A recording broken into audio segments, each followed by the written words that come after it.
बल्दी division Kishanbagh में corporator ने किया दौरा। अर्श महल के मुख्तलिफ इलाकों में कॉरपोरेटर मोहम्मद सलीम ने पैदल दौरा करते हुए अवाम से फ़र्दन मुलाकात की और मसाइल को दरियाफ्त किया। अवाम ने मुख्तलिफ मसाइल से कॉरपोरेटर को वाकिफ करवाया। Sewerage line, CC roads, street light और दीगर ज़ेर इल्तवा कामों को जल्द मुकम्मल कर लेने का इन्होंने अवाम को तयक़ुन दिया। इस मौके पर कॉरपोरेटर के हमरा सरगर्म मजलिस के कारकुनान भी मौजूद थे।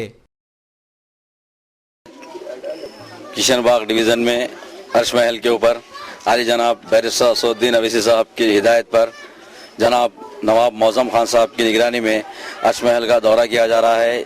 यहाँ के मसाइल, सिविल वर्क के लिए सीसी रोड, ड्रेनेज और वाटर वर्क्स के कामों के लिए वाटर लाइन का कुछ प्रॉब्लम है, देखने के लिए आया गया। स्ट्रीट लाइट का प्रॉब्लम है।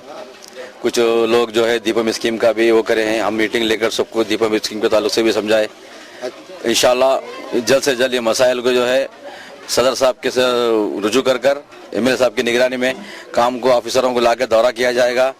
तकरीबन 80% तो वर्क हो चुका है यहाँ पे, कुछ 20% काम बचा हुआ है। इंशाल्लाह वो भी बहुत जल्द तकमील कर लिया जाएगा। इंशाल्लाह बहुत जल्द से जल्द इसकी नुमाइंदगी करके कामों को मंजूर